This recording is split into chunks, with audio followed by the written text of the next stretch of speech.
Podcasts on UNC-TV.org are made possible through the financial contributions of viewers like you, who invite you to join them in supporting UNC-TV. Traffic breezing by with no stoplights in sight on a north-south road in eastern North Carolina. Surely this is Interstate 95, right? Think again. US Highway 17, once a slow-moving road, is in the midst of a major upgrade. I think that we've got a lot of momentum now to hopefully complete this corridor. Highway 17 is the primary north-south roadway in the eastern part of the state, connecting Elizabeth City with Wilmington and beyond. In the past 3 years, 3 new 4-lane sections have opened, and work is underway on bypasses around New Bern and Wilmington. By the end of this year, we will have 5 projects under construction along the 17 corridor, which is unprecedented. US-17 is one of 5 major roads that carries tens of thousands of visitors to North Carolina's coastline each year. But unlike some of the other highways, 17 has large sections that remain in 2-lane condition.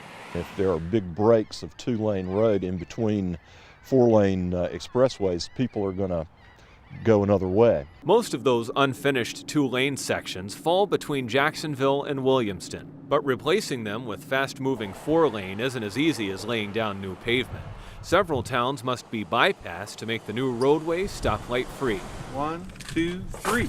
Yeah. Washington is one of the cities that now has a bypass, but it took 3 years to complete and required a new, nearly 3-mile-long bridge. It's a huge accomplishment. It's definitely an asset to DOT and to the community itself. And it's also typical of some of the challenges that lie ahead in the 17 project, which will involve more bridge construction before it's complete. The cost to finish the 4-lane through the state is estimated at more than $1 billion.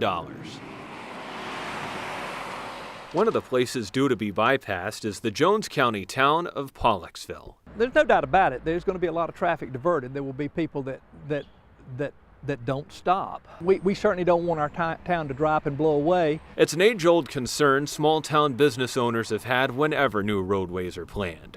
80 miles north of Pollocksville in the town of Windsor, the impacts of a new bypass are playing out. Johnny Pierce has noticed a difference at his Heritage House restaurant since the Highway 17 bypass opened 2 years ago.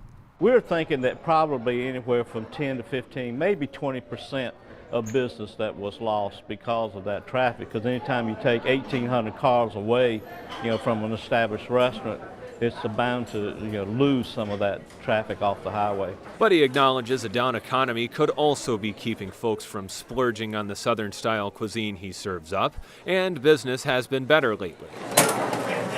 While Heritage House may be hurting some, other parts of Windsor appear to be benefiting from the bypass. We have seen an increase in new businesses coming to town. Since last June, we've had 17 new businesses to open up, a few of them around the bypass, and it's brought some new life to downtown Windsor now. That's the scenario Jay Bender's hoping for in Pollocksville, which is set to have a major interchange when the new Highway 17 is built. Plans call for putting the road fairly close to town. We're anticipating that you'll have 4 commercial corners.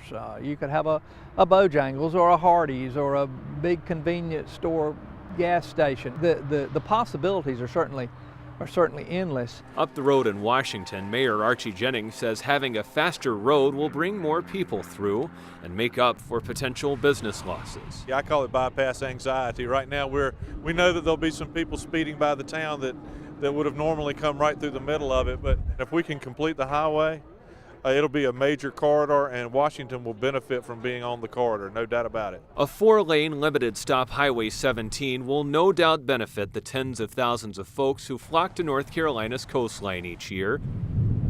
But regional leaders say it will serve the East long after those visitors head back home. We certainly see a 4-lane road as an opportunity for growth, industrial development. We're mighty rural. If you leave to go out of this county, it takes a while, 15, 20 minutes going either way, north or south, to hit 4 lanes. If some of these counties can leverage an improved Highway 17 into more industrial recruitment, into more tourism, into commercial and residential growth, then it can begin to grow that tax base again and maybe keep some of the folks at home there that have been fleeing eastern North Carolina and going to the cities. If you follow Highway 17 here south out of Pollocksville for another 20 miles or so, you get to the city of Jacksonville. And it's in Jacksonville that supporters of the Highway 17 widening project have found some of their strongest support.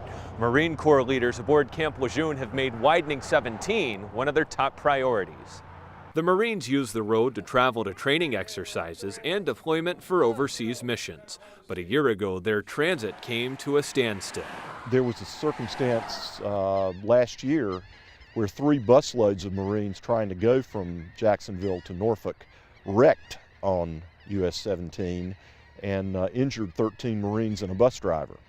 We couldn't even get them out of Jones County before they were in harm's way. Economic benefits and ease of travel aside, a wider Highway 17 makes for a safer journey, dramatically lowering the risk of head-on crashes. The benefits are immeasurable. Primarily it's the safety aspects. For so long now, citizens of eastern North Carolina have had to use 17, which is a 2-lane, very narrow highway. And as a result of that, we've had a number of crashes and there's been a significant number of fatalities. Interstate 95 is still the route of choice for passing through eastern North Carolina, but DOT engineers see that starting to change some. One of the things that we're experiencing is traffic off of I-95 and using the US-17 corridor as an alternate means. Certain areas of 95 are congested. It gives the travelers an alternate route to a very aesthetically pleasing route. It's a very historical route. And potentially a more economical route. With toll booths on Interstate 95 a future possibility, Highway 17 may soon be more attractive than ever.